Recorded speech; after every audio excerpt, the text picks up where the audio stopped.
महर्षि, वो विराट कोहली और अनुष्का आए थे। विराज बैठ प्रसन्न हो।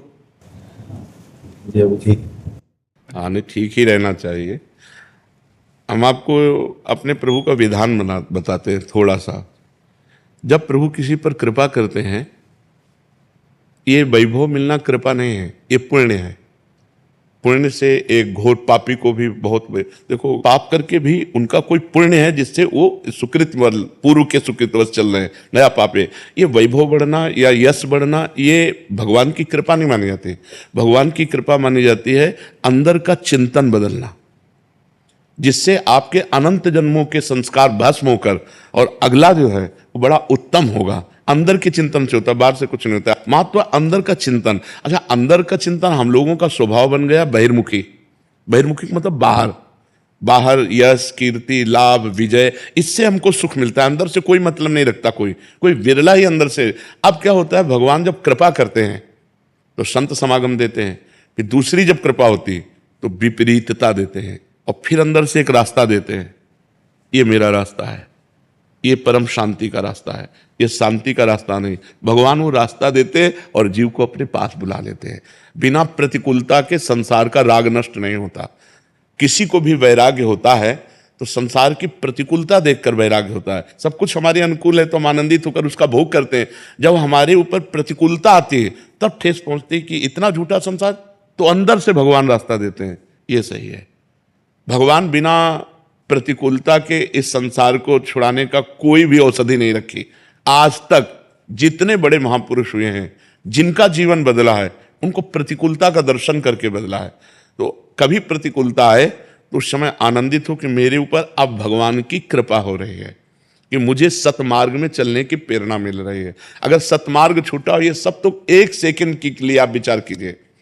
अब अपना सुधार कर लो, अपने जीवन को सत्य में ले आओ, तो अगला जो होगा वो बहुत जोर का होगा। चाहे जन्म हो तो श्रीवान कुलवान धनवान वैभव संपन्न ऐसे, और भक्ति की अनुकूलता, भक्ति की अनुकूलता। खास बात श्रीवान धनवान कुलवान नहीं, खास बात भक्ति की अनुकूलता। अगर इस जन्म में भगवत प्राप्ति नहीं हुई तो भगवान श्री कृष्ण ने गीता में कहा है कि मेरे भक्त का नाश नहीं होता। मैं कुलवान धनवान श्रीवानों के कुल में जन्म देता हूं और फिर पुनः भक्ति का माहौल देता हूं, और पूर्व का जो भजन छूटा हुआ हो वहीं से उसको। अब बिल्कुल ऐसे ही रहो जैसे रह रहे हो, बिल्कुल संसारिक बन करके रहो, लेकिन अंदर का चिंतन आपका बदल जाए। अंदर के चिंतन में आपकी यश की भावना न रह जाए, अंदर के चिंतन में आपको धन बढ़ाने की भावना न रह जाए। अंदर का चिंतन हो जाए, प्रभु बहुत जन्म व्यतीत हो गए, अब एक बार आपसे मिलना चाहती हूँ, एक बार आपसे मिलना चाहते हैं प्रभु, मुझे आप चाहिए, अब संसार नहीं। तो बात बन जाएगी, तो बात बन जाएगी। तो इसलिए आनंद पूर्वक भगवान का नाम जप करो, बिल्कुल चिंता मत करो। बाबा, क्या नाम जप से हो जाएगा पूरा? ये हम अपने जीवन का अनुभव बताते हैं। सांख्य योग और अष्टांग योग और कर्मयोग और भक्ति योग, चारों योगों में प्रवेश रहा है। पहले हम सन्यासी रहे हैं 20 वर्ष सन्यासी रहे काशी विश्वनाथ जी। तो हम सांख्य योग, अष्टांग योग, जो अष्टांग योग है ना, अष्टांग योग, कर्मयोग, इन तीनों को अच्छी प्रकार जान करके और फिर भक्ति योग में आए हैं। स्वयं भगवान शंकर से बढ़कर कोई ज्ञानी तो नहीं ना, सनकादि से बढ़कर कोई ज्ञानी नहीं। वो हरिशरणम सनकादि हर समय जपते रहते हैं। भगवान शिव राम राम राम राम राम राम जपते रहते हैं। हम वृंदावनवासी प्रिया प्रीतम के उपासी, तो जो राम में राह है वही राह है, जो धा है ये रस देने वाली वस्तु है। तो हम राधा राधा राधा राधा, मतलब आप ये समझो कि हमारी इतनी तार्किक बुद्धि रही, हमारी श्रद्धालु बुद्धि नहीं रही। सन्यासी की जो बुद्धि होती है वो तर्क प्रधान होती, कसौटी पर कसने पर। तो हम केवल भावुकता में राधा राधा का प्रचार नहीं कह रहे कि हमने सुना और ऐसे ग्रंथों में पढ़ा, ऐसे कह रहे, स्वयं स्वाद लेके कह रहे और विश्वास के साथ कह रहे कि यदि आप राधा राधा जपते हो तो इसी जन्म में भगवत प्राप्ति हो जाएगी, इसी जन्म में। जैसे किसी से कहा जाए कि तुम सत्य बोलो, मंदिर में चढ़ के बोलो, तो हम मंदिर में नहीं, हम वृंदावन में बैठे हैं। करोड़ों मंदिर इसकी समानता नहीं कर सकते, भगवान का परम धाम है। अगर राधा राधा नाम चल रहा है तो इसी जन्म में भगवत प्राप्ति हो जाएगी। हमारी आखिरी श्वास यदि राधा, तो मुझे श्री जी की प्राप्ति, भगवान की प्राप्ति हो जाएगी, इसमें कोई संशय नहीं। और किसी साधनों की कोई आवश्यकता नहीं, आप केवल अंदर ही अंदर चलाइए और लिखिए। देखो, हम जो कह रहे हैं उसको समझो। बहुत अधिक नाम जपने की हमें चेष्टा नहीं करनी, कम संख्या हो लेकिन मन लगा करके हो। जैसे हम अब देखो, आप लिखो राधा, अपने दिमाग में लिखो, खुले नेत्रों लिखो, या बाहर बाहर देखो, दिखाई दे रहा है राधा लिखा हुआ, वही कान में सुनो राधा, वही अंदर उठाओ राधा, ये तीनों का एकाकार हो जाए तो ये करोड़ों नाम जप के बराबर है।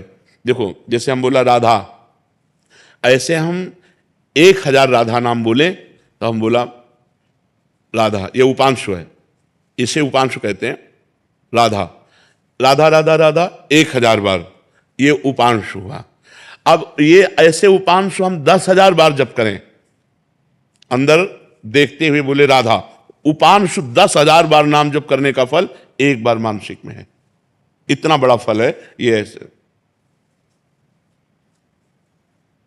राधा राधा राधा चल रहा है, नेत्रों से हम उसे देख रहे हैं, कानों से उसे सुन रहे हैं। आप देखना कि अगर मन भगेगा तो आप लिख नहीं पाओगे राधा नाम, अगर लिख रहे हो तो मन भगेगा नहीं।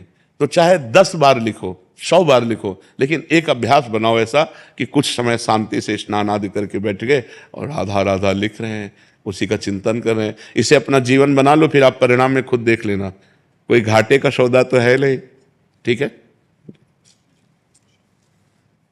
ये सखी को दे दे, ठाकुर शिव जी की है। ये खूब आनंदित रहो, नाम जप करते रहो, प्रसन्न।